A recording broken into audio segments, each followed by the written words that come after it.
তাই তো? এইবার আপনাকে নবীর আর হুজুরের ডিফারেন্স দেখাচ্ছি।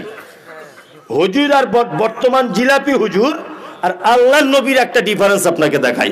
কেউ রাগ করবেন না, এটা আমি অনেক জায়গায় বলি। এক, আমি মুমতাজুল ইসলামের ওড়নাটা বিক্রি করব, এটা বিক্রি করব, আর এই টুপিটাও বিক্রি করব। ধরে নেন এই দুটি ধরে নেন টুপি, ওড়না নয়, দুটি টুপি।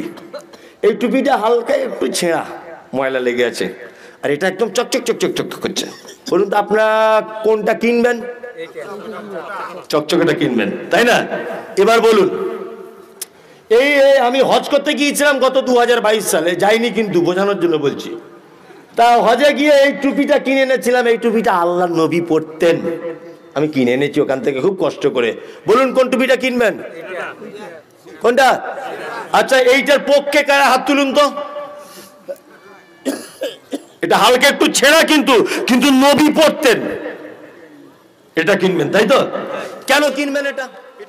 আল্লাহ সুবহানাহু ওয়া তাআলা বলেন, উলাইকা কাল আনাম বাল হুম আযাল উলাইকা হুমুল গাফিলুন, নিশ্চয়ই মানুষ চতুষ্পদ জানোয়ারের তার থেকে নিকৃষ্ট। কথাটা মেলানো গেল? এইবার আল্লাহ তাআলা পবিত্র আল কোরআনে একটা কথা বলছেন। কি বলছেন?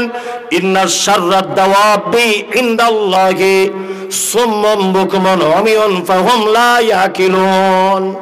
আল্লাহ বলছেন পৃথিবীতে যত প্রাণী আছে সব থেকে নিকৃষ্ট প্রাণী আমার কাছে ওই প্রাণী যাদেরকে অন্তর দিয়েছি, যাদেরকে চোখ দিয়েছি, যাদেরকে কান দিয়েছি, যাদেরকে বিবেক বুদ্ধি দিয়েছি, তারপরেও যারা আমাকে চিন্তা ভাবনা করলো না, আল্লাহ বলছে পৃথিবীর সব থেকে নিকৃষ্ট প্রাণী এরা।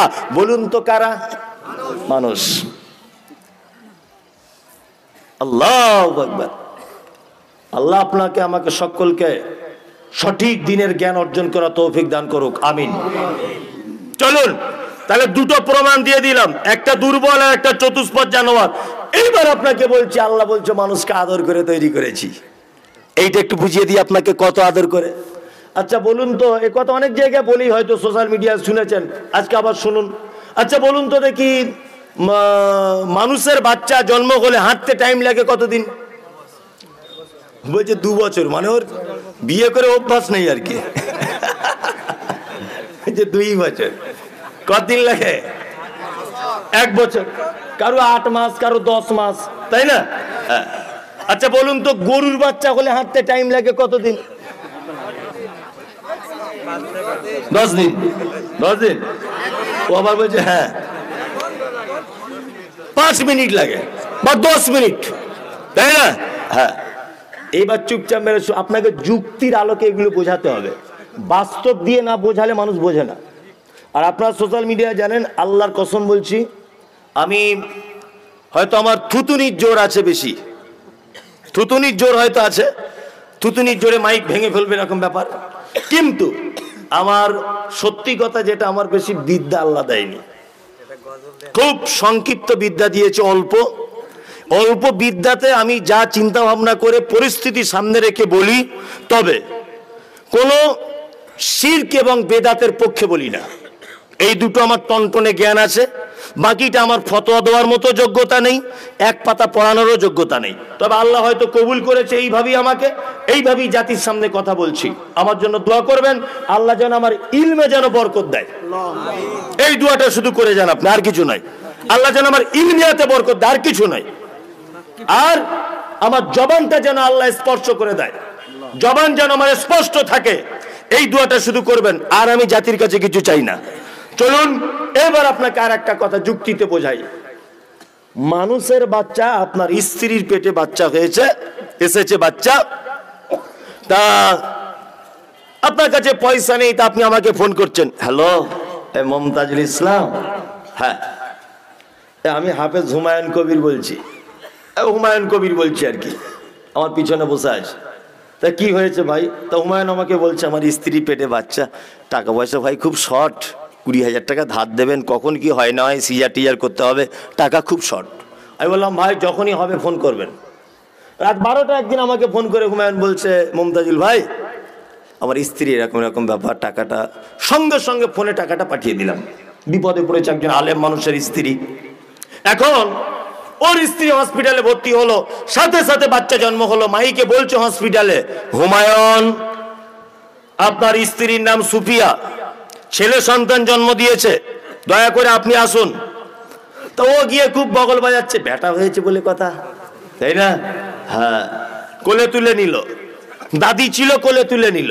নানি, সেও কোলে তুলে নিল। আল্লাহু আকবার। হসপিটালের নার্সেরা কোলে তুলে নিল, ডাক্তাররা কোলে তুলে নিল, মা কোলে তুলে নিল। 4 বেটির পরে বেটা হয়েছে, কি আনন্দ! সবাই কোলে কোলে কোলে করে রেখেছে ওকে। আল্লাহু আকবার। মানুষের বাচ্চা কোলে কোলে করে করে মানুষ হলো কতদিন? 1 বছর। গরুর পেটে বাচ্চা আছে, সেও 8 মাস 9 মাস পেটে বাচ্চা রাখে। হসপিটাল ডাক্তার কিছুই নেই, আপনি দুতলা শুয়ে আছেন, পৌষ মাসের হাড় কাঁপানো শীতে গাভীর পেটে যন্ত্রণা শুরু হলো। গাভী গোয়াল ঘরে একবার উঠছে একবার বসছে। অক্লান্ত পরিশ্রমের পরে নিজে নিজেই বাচ্চা জন্ম দিয়ে দিয়েছে। সকালবেলা উঠে বাছুর হয়েছে, দেখা যায় না? হয়। তা গাভী কাঁদো কাঁদো কণ্ঠে বলছে, বেটা তোর এত কপাল খারাপ, আমি যে মালিকের অধীনে আছি সে দুতলার উপরে ঘুমিয়ে আছে, কেউ নেই। তোর গায়ের লালাটা যে কে পরিষ্কার করবে এটাও লোক নেই। নিজে জিভ দিয়ে নিজে চাট চাট চাট চাট করে চাটে, চেটে পরিষ্কার করে। আর বাচ্চাটা তখন নিজের ভাষা মাকে বলছে, মা একটু দুধ খাবো। বাছুর বাচ্চা দুধের প্রয়োজন। বা তখন ওর মা বলছে, তোর তো নানি দাদি খালা বুবু কেউ নেই, এক কাজ কর, তুই নিজে উঠে দাঁড়া। উঠে দাঁড়িয়ে বাছুরটা থক থক থক কাঁপতে কাঁপতে কাঁপতে কাঁপতে দশ করে পড়ে গেল। মা দাঁড়াতে পারছি না গো, দাঁড়াতে পারছি না। আবার ওঠ ওঠ। আবার উঠে দাঁড়িয়েছে, থক থক থক থক করে কাঁপছে, আবার পড়ে গেল। আবার মা ওকে চিল্লিয়ে বলছে, ওঠ বিয়াদব কোথাকার, দাঁড়াতেই হবে তোকে। দাঁড়িয়েছে, থক থক করে কাঁপতে কাঁপতে বলছে, মা দুধ কোন দিকে গো? বলছে পিছনের দিকে যা, যা পিছনের দিকে যা। ও পিছনে গিয়ে পেটে গিয়ে গুঁতো মারছে, বিয়াদব, আরো পিছনে যা।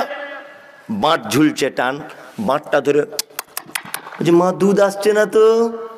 তো বলছে, খ্যাপা আমি প্রথম মা হয়েছি, দুধের রাস্তা ক্লিয়ার নেই, মাঝে সাঝে করে টানবি আর এইরকম করে গুঁতো মারবি।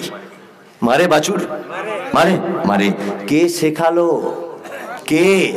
আল্লাহ আল্লাহ আল্লাহ। আল্লাহ জানে তোর নানিও নাই, তোর দাদিও নাই, তোর খালা নাই, ফুপো নাই, কেউ নাই কোলে নেওয়ার।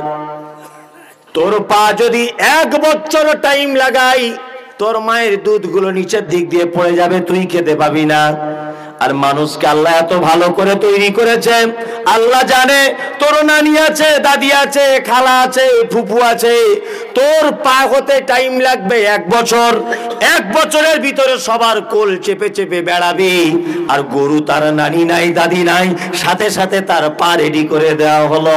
আল্লাহ বলেন, খালাকাল ইনসানা ফি আহসানি তাকবীম। মানুষ তোমাকে বড় আদর করে বানিয়েছি আমি। হ্যাঁ, ওর নানি দাদি নাই, সাথে সাথে পা রেডি। এর নানি দাদি আছে, বলছে 1 বছর তুই সবার কোলে করে ঘোর।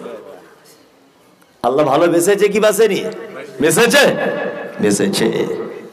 আল্লাহ, এসব কারিশমা কোথায় থাকে? এগুলো টেনে বার করতে হয়, শুধু রাস্তা দিয়ে ঘুরলে হয় না। মায়ের সাথে দেখবেন আল্লাহর নিদর্শনাবলী দেখে গবেষণা চিন্তা ভাবনা করবেন যে এটা কেন হলো, এটা হবার কারণ কি, গবেষণা করবেন। চলুন, আল্লাহ তাআলা তারপরে একটা কথা বলছেন। কি বলছেন? আল্লাহ তাআলা বলছেন, অতীন ওয়া যাইতুন ওয়া তুর সিনিন ওয়া হাযাল বালাদিন আমিন লাকাদ খালাকনাল ইনসানা ফি আহসানি তাকওয়িম সুম্মা রাদাদনাহু আসফালা সাফিলিন। আল্লাহ বলছে, আবার তোমার জীবনে এমন একটা সময় উপনীত হবে যখন তুমি আবার শিশু বয়সের মতো চলে আসবে। তোমার জীবনে আসবে কি আসবে না? আসবে। আর এখানে আরেকটা ওলামাদের একটা ব্যাখ্যা হচ্ছে এই যে আবার তোমার কৃতকর্মের ফলে আল্লাহ তোমাকে ভালোবাসে অবশ্যই, কিন্তু তোমার কৃতকর্মের কারণে তোমাকে জাহান্নাম মুখী করে দেওয়া হবে। আল্লাহ বলছে জাহান্নাম যাবে না কারা? ইল্লাল্লাযিনা আমানু, যারা ঈমানের স্বীকৃতি প্রদান করেছে, ওয়া আমিলুস সালিহাত, যারা নেক কাজ সম্পন্ন করেছে। ওয়া আমিলুস সালিহাত, যারা ভালো কাজ করেছে। আচ্ছা, আল্লাহ তো এতটুকুই বলতে পারতো, ওয়ামিলু, আমল করো, সলিহাত কেন ব্যবহার করলেন? এবার আপনাকে একটা কথা বলছি, শুনে নেন। আচ্ছা, এই পানির বোতলটা দেখি তো খালিল ভাই, এইটা পানি লাগবে না, এই যে পানির বোতল, এই বোতলে দেখবেন লেখা আছে 100% পিওর, লেখা আছে না? আছে। এ লিখেছে কেন 100% পিওর? এই কারণে লিখেছে 100% পিওর, কারণ অন্য কোম্পানিতে ভেজাল ধরা পড়েছে, তাই ভালো করে বুঝবেন। ডাবরের মধু লেখা আছে 100% ন্যাচারাল, আছে না? 100% খাঁটি, 100% খাঁটি লিখলো কেন? লেখার প্রয়োজন কি? তার মানে অন্য কোম্পানিগুলো ভেজাল দেয়, ভালো করে বুঝবেন। তা আল্লাহ তাআলা বলতে পারতেন আমল করো, আল্লাহ বলছে আমল করো, আমিলু সালিহাত, উত্তম আমল করো। কি আমল? উত্তম। তার মানে বোঝা গেল খারাপ আমলও পৃথিবীতে আছে, সব আমল কিন্তু উত্তম নয়। উত্তম কোরআনের ভাষাগুলো শুনুন, আল্লাহ তাআলা বলছেন আমিলাতুন নাসিবা তাসলা নারান হামিয়া, এক শ্রেণীর মানুষ তারা আমল করবে, নাসিবা, আমল করতে করতে ক্লান্ত হয়ে যাবে, তারপরেও তাদের থাকার জায়গা জাহান্নাম হয়ে যাবে। এরা আবার কারা? এরা কারা? এরা হচ্ছে ওই লোকেরা কারা, এই যে 3-4 দিন পরে আগামী দিন আসছে শবে বারাত। কি বলছি বুঝতে পারছেন না? আপনাদের এখানে এসব হয় না মনে হয়? হয়, হয়। মায়েরা রোজা রাখে, ভাইয়েরাও রাখে, হালুয়া রুটি করে, অনেক জায়গাতে করে, করে না? করে। শবে বরাতে রোজা নয়। আল্লাহ নবী সাল্লাল্লাহু আলাইহি ওয়াসাল্লাম শাবান মাসে, মা আয়েশা বলছেন, এত বেশি রোজা রাখতেন, এত বেশি সিয়াম পালন করতেন শাবানে, যে আমি মনে মনে করতাম যে আল্লাহ রাসূল রোজা ছাড়তে ভুলে গেছেন। আবার আল্লাহ রাসূল যখন সিয়াম ছেড়ে দিতেন শাবানে, তখন আমরা আশঙ্কা করতাম যে রাসূল রোজা ধরতে ভুলে গেছেন। ভালো করে বুঝবেন, শাবান মাস খুব ইম্পর্টেন্ট। আল্লাহ রাসূল কোন কোন হাদিস থেকে এটাও জানা যায় যে টোটাল মাসটাই তিনি সিয়াম পালন করেছেন, খুব গুরুত্বপূর্ণ। তবে কেউ যদি বিশেষ কোন দিনকে নির্ধারণ করে, 15ই শাবান, 14ই শাবান, 13 শাবান যদি দিন নির্ধারণ করে যদি সিয়াম পালন করে, এই সিয়াম পালন করার কারণেই বেটার অবস্থা খারাপ। বলছে উরি বাবা, নবীজির দাঁত ভেঙে দিয়েছিল, মুমতাজুল কত বদমাইশ দেখ, নবীকে ভালোবাসে না, নবীর দাঁত ভেঙে দিয়েছিল বলে আমরা হালুয়া রুটি করি, নবী সেদিন শক্ত জিনিস খেতে পারেনি, তাই তো? এ কত বড় বিয়াদব! আরে উহুদের যুদ্ধ হয়েছে 3 হিজরিতে। কত হিজরিতে? 3 হিজরিতে। আল্লাহ রসুলের দাঁত দন্দ মোবারক শহীদ হয়েছে কোন তারিখে? না, উহুদের যুদ্ধ হয়েছিল শাওয়াল মাসের 7 তারিখে। এটা কি মাস আরবি? শাবান। শাবানের পরে রমজান, তারপর রমজানের পরে শাওয়াল, তাই তো? এইবার আপনাকে একটা কথা বলি, তাহলে শাওয়াল মাসের 7 তারিখে নবীর দাঁত ভাঙছে, আর তার আগে থেকে 2 মাস আগে ও হালুয়া করছে শাবানের 15 তারিখে। তার মানে নবীর বন্ধুরা নবীর পাক্কা দুশ্মনে, পাক্কা চিটিং মাছ। আর আল্লাহ নবীর তো দাঁত এখনো ভাঙেইনি, তার মানে ও নিশ্চয়ই চায় যে নবীর দাঁত ভাঙুক। তাছাড়া আগে থেকে কেন হালুয়া করে? বিয়াদব কোথাকারে। হ্যাঁ, আমি বুঝে নিলাম যে হ্যাঁ হালুয়া রুটি করতে হবে, হ্যাঁ নবীকে তুমি খুব ভালোবাসো, তা নবীর দাঁত ভেঙে দিয়েছিল বলে তুমি একটা হাতুড়ি নিয়ে তোমার 2টো দাঁত ভাঙো না? ও দাঁত ভাঙার হাদিস মানবে না, ও হালুয়ার হাদিসটা মানবে।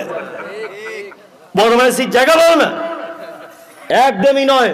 দিন নির্ধারণ করে শবে বরাতের দিন রোজা রাখা, দিন নির্ধারণ করে শবে বরাতের দিন রোজা রাখা, দিন নির্ধারণ করে সেদিন রাতের বেলা বেশি বেশি করে নামাজ পড়া। এই যে জিলাপি হুজুর বলে দিয়েছে, এক এক রেখাতে নাকি 13 বছরে জান্নাতে থাকা যাবে।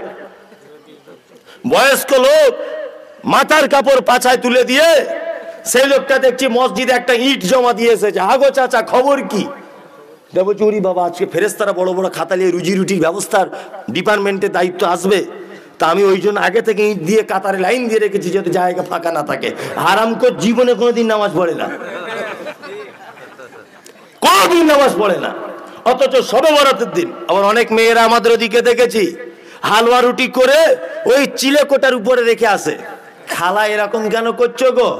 খালা খালা তখন বলছে তোমরা বুঝবে না, তোমরা ক পাতা পড়া মৌলভী সাহেব, জানো না সবে বরাতের রাত্রিবেলা মরা মানুষেরা বাড়ি দেখা করতে আসে, ওই জন্য আমার শ্বশুরের জন্য রেখে এসেছি হালুয়া রুটি, একটু চেখে দেখবে নতুন বৌমার রান্নার স্বাদ কেমন, কাঁচা কুঞ্চি করে তোমার চাম তুলে দিতে হবে, বদমাইশির জায়গা পাও না। হ্যাঁ, ইসলাম সহজ, ইসলাম তাকে কঠিন করে দিল, দিল কি দিল না? কঠিন করে দিল। ইসলাম সহজ কি সহজ নয়? আল্লাহ নবী সাল্লাল্লাহু আলাইহি ওয়াসাল্লাম বলেছেন কোন মানুষ যখন মারা যাবে সে যদি তার শেষ কথাটা লা ইলাহা ইল্লাল্লাহ এটা যদি বলে, আল্লাহর নবী বলছেন সে জান্নাত চলে যাবে। হাদিস আছে তো, জান্নাত চলে যাবে, তাই তো? তাহলে আপনার আব্বা যখন মৃত্যু হয়ে যাবে এই পর্যায়ে, তার পাশে বসে আপনি এটা বলুন, আল্লাহ আপনাকে সুস্থ করুক, আল্লাহ আপনাকে সুস্থ করুক, লা ইলাহা ইল্লাল্লাহ। আপনি নিজে বেটা হিসেবে বলুন, যদি আপনার বলাতে আপনার বাপ যদি একবার কোনো রকম যদি বলে দেয় জান্নাত চলে যাবে, তাই তো? এ হুজুরের কাছে গেল জানতে, হুজুর তাড়াতাড়ি চলুন আমার আব্বার জান যায়। বলছি দাঁড়া, ওই চাকুলিয়া মাদ্রাসা থেকে 10টা ছেলে পাঠাচ্ছি। 10টা ছেলে চলে গেল মাদ্রাসা থেকে, ইয়াসিন সুরে পড়ে দিল, নিয়ে তোমার বাপকে স্বর্গে পাঠিয়ে দিল। এই যে ইয়াসিন পড়ে দিল মানে তোমার বাপের আরো 12টা বাজিয়ে দিল। ও কানা হুজুর নবীর দেখানো লাইলাহাটা বললো না, কানা হুজুর নিজের তৈরি করা ইয়াসিন পড়িয়ে দিল। আমরা বলেছি ইসলাম সহজ, আমরা বলেছি আপনার আব্বা যদি মারা যায় সন্তানের পক্ষ থেকে 2টো কাজ। কটা কাজ? 2টো। এক, আপনি আপনার আব্বার জন্য দোয়া করবেন, রব্বির হামহুমা কামা রাব্বায়ানি সাগীরা। আর অনেক দোয়া করবেন, আল্লাহ আমার আব্বাকে ভালো করে দাও, আল্লাহ আপনার আব্বার কবরকে প্রশস্ত করে দাও, আল্লাহ আমার আব্বাকে জান্নাতবাসী করে দাও, দোয়া করুন। 2, আপনার আব্বার জন্য দান করুন, সাদকা করুন, তাই তো? এই 2টো অপশন ছাড়া তৃতীয় কোনো অপশন আছে? অপশন নাই। অথচ হুজুর জানাজার নামাজে দাঁড়িয়ে বলছে 10 বার কুলহু পড়ো, 10 বার দরুদ শরীফ, আর পাড়ায় যারা কোরআন পড়েছে সবাই বকশে দাও মরা মানুষের নামে। আর যারা কবর খুঁড়েছেন 4 দিনের দিন মিস করবেন না, আপনাদেরকে খেতে দেওয়া হবে একটা করে আন্ডার প্যান্ট। আর 40 দিনে আপনারা যেন কেউ মিস করবেন না, 4টে গরু করা হবে। বলছে কি বলছে না? বলছে বলছে কি আশ্চর্য ব্যাপার। আমরা বলেছি 2টো কাজ করো, 1 দোয়া করো বাপের জন্য, 2 কিছু পারলে দান করো, তোমার আব্বা এতেই নাজাত পেয়ে যাবে যদি তোমার আব্বা ভালো লোক হয়। কি বলছি বুঝতে পারছেন না? আর ও জীবনে মসজিদে যায়নি, জীবনেও মসজিদে আল্লাহর মাথা ঢোকেনি আল্লাহর দরবারে, আর ইমাম সাহেব সার্টিফিকেট দিচ্ছে 40-এর দিন 4টে গরু করা হবে। গরু করলেই ওই গরুর শিং দিয়ে গুতানো হবে। কি বলছি বুঝতে পারছেন না? হারামখোর সারা জীবন নামাজ পড়লো না, আর ওর বেটারা 4 মনের গরু এনে জবাই করে ভোজ করে দিচ্ছে, মনে করছে ওর বাপ স্বর্গে যাবে। ওই গরু করার কারণে ওর বাপ আরো বিপদে পড়বে, আরো বিপদে। আর কিছু লোক আছে হারামখোর, এরা আবার খেতেও যাচ্ছে, যাই না? হ্যাঁ, বলছে ওরে বাবা আমরা আহলে হাদিস, আমরা আহলে হাদিস শবে বরাত করি না, অথচ শ্বশুর বাড়ি বেদাতি শবে বরাতের হালুয়া খেতে যায়, তাই না? ওরে বাবা আমরা আহলে হাদিস 40 করি না, তবে 40 দাওয়াত খেতে যায়, তাই না? কি বলছি বুঝতে পারছেন না? ইসলাম খুব সহজ, সহজ নয়। ইসলাম বলেছে তোমার বেটার লজ্জাস্থান লিঙ্গের পেচ্ছাবের জায়গার আগাটা একটু কেটে দাও, বটি দিয়ে বাড়িতে একাই করে দিবেন, কোনো অসুবিধা নেই। যদি আপনার সাহস থাকে কাঁচি দিয়ে কেটে দেন, অসুবিধা নেই। যদি আপনি জানেন তাহলে দা দিয়ে কেটে দেন, কাটারি দিয়ে, কোনো অসুবিধা নেই। যদি আপনি জানেন তাহলে ইসলাম সহজ, ব্লেডে করে কেটে দিলে হয়ে গেল। এ দেখছি আবার ঢং করে 40-50টা কুটুমকে দাওয়াত দিয়ে বাড়িতে অনুষ্ঠান করছে, করছে না? করছে। আমাদের ওখানকার নিয়মটা আবার আলাদা। আমাদের ওখানে মুসলমানি যতক্ষণ না হয় বেটার, হাজাম বলে তো আমাদের ওখানে, আপনাদের কি বলে?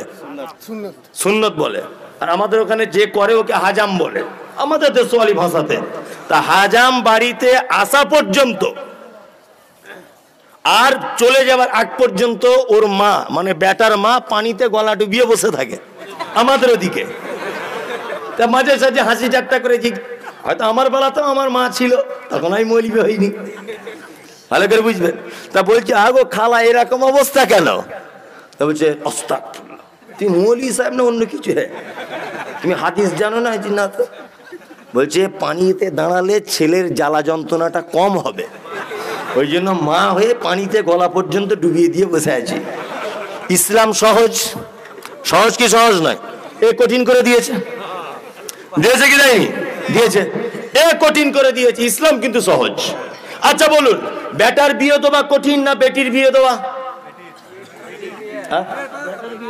এই আপনার টুপিটা দাম তো, আর আপনি আমার তো নেন, খুব গরম লাগছে।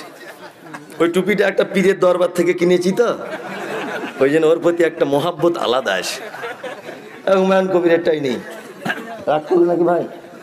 ও রাগ করেনি।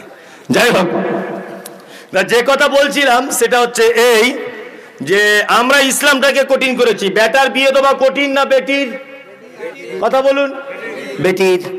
আচ্ছা বলুন, ইসলাম এক জায়গা তো এরকম জায়গা দেখিয়েছে যে বেটির বিয়েতে কোন রকমের পয়সা খরচা আবার লাইন আছে? নাই। বেটার বিয়েতে লাইন আছে, খরচা করতে হবে। কি? অলিমা করতে হবে। আরে অলিমা একটা মোরগ দিয়েও তো করবেন, কথার লেগে বলছি, যুক্তি তর্কে। 100 টাকাও তার দাম আছে। 2 মোহর দিতে হবে। আরে মোহর তো বর্তমান বাজারে 1000 টাকাও তো দিবেন। তাহলে 1100 টাকারও খরচার একটা লাইন পাওয়া গেছে। মেয়ের বাপের দেখান তো দেখি, খরচার জায়গা আছে? নাই। অথচ আমরা কোনটাকে কঠিন করেছি? মেয়ের বাপটাকে। ইসলাম কিন্তু খুব সহজ, আমরা কিন্তু কঠিন করে দিয়েছি। আর আমরা লোকেরাও খুব বদমায়েশ। আমরা যে খুব সুবিধা তা নয়, আমরাও খুব খারাপ। আমি মমতাজুল ইসলাম, আমার সুগার হয়েছে, অরিজিনাল হয়নি কিন্তু বোঝানোর জন্য বলছি। দোয়া করুন যাতে না হয়, বলুন আমিন। আমি সুগারের রুগী ধরে নেন। তা আমি ওই একটা ডাক্তারের কাছে গেছি, ডাক্তারটা খুব বকাটে টাইপের। বকাটে বুঝেন? একটু আত পাগলা টাইপের আর কি।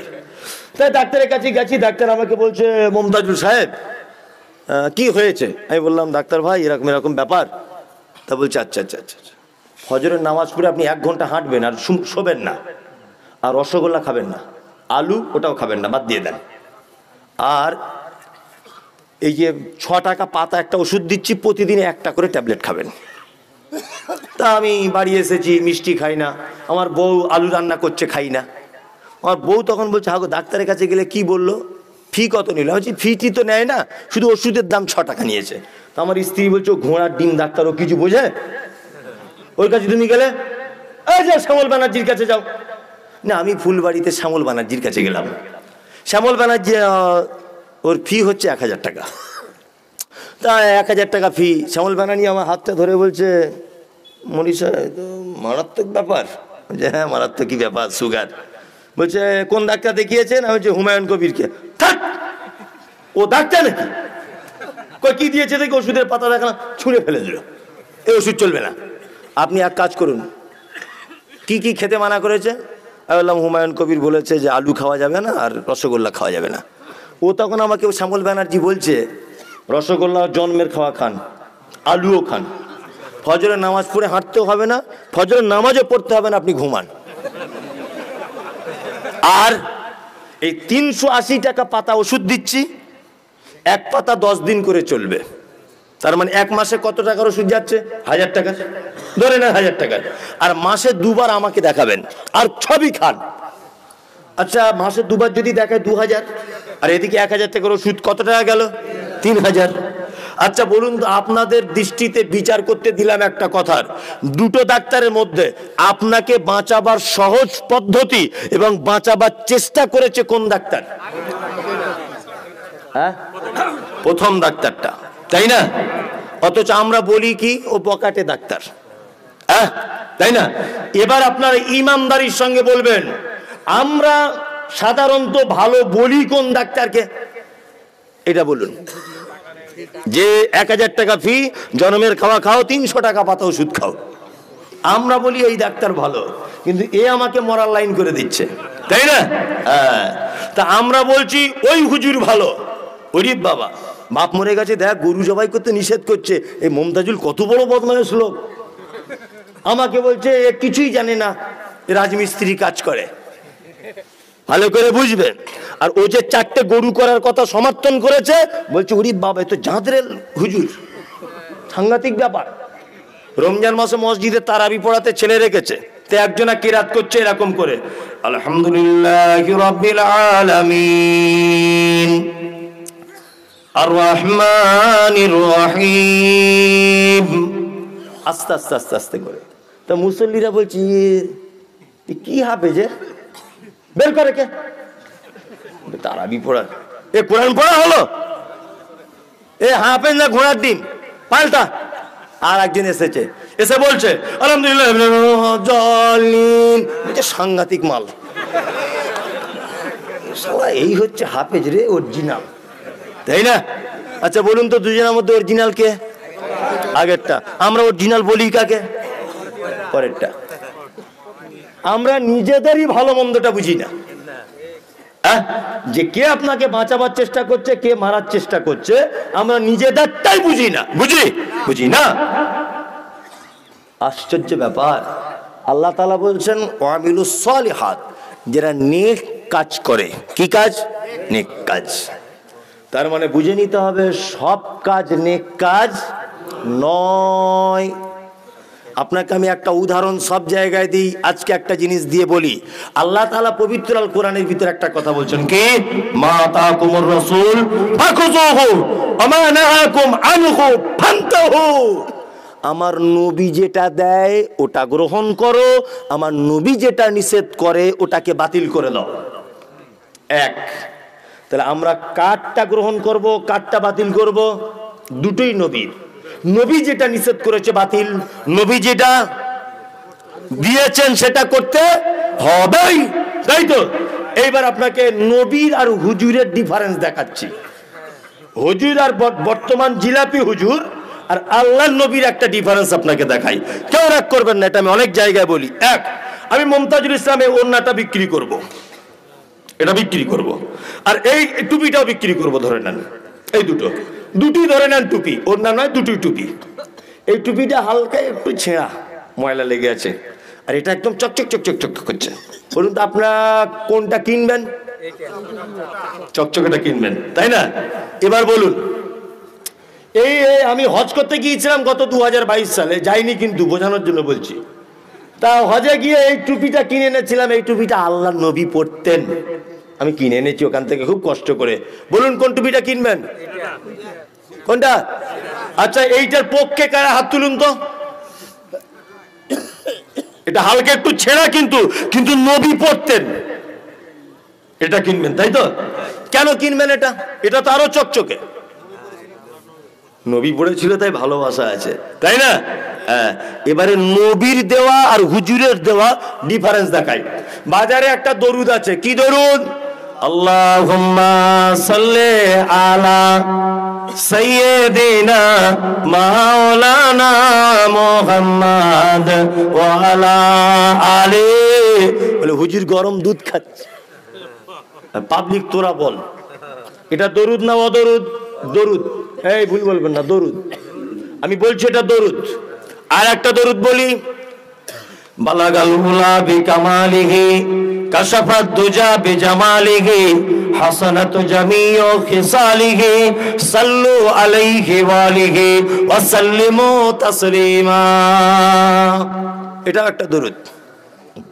আর একটা দরুদ দেখাই, আল্লাহুম্মা সাল্লি আলা মুহাম্মদ ওয়া আলা আলি মুহাম্মদ কামা সাল্লাইতা আলা ইব্রাহিম ওয়া আলা আলি ইব্রাহিম ইন্নাকা হামিদুম মাজিদ। আল্লাহুম্মা বারিক আলা মুহাম্মদ ওয়া আলা আলি মুহাম্মদ কামা বারাকতা আলা ইব্রাহিম ওয়া আলা আলি ইব্রাহিম ইন্নাকা হামিদুম মাজিদ। এটাও একটা দরুদ। এবার আপনাকে বলছি, এই লাস্টে যে দরুদটা বললাম, এই দরুদটা আল্লাহর নবী দিয়েছেন।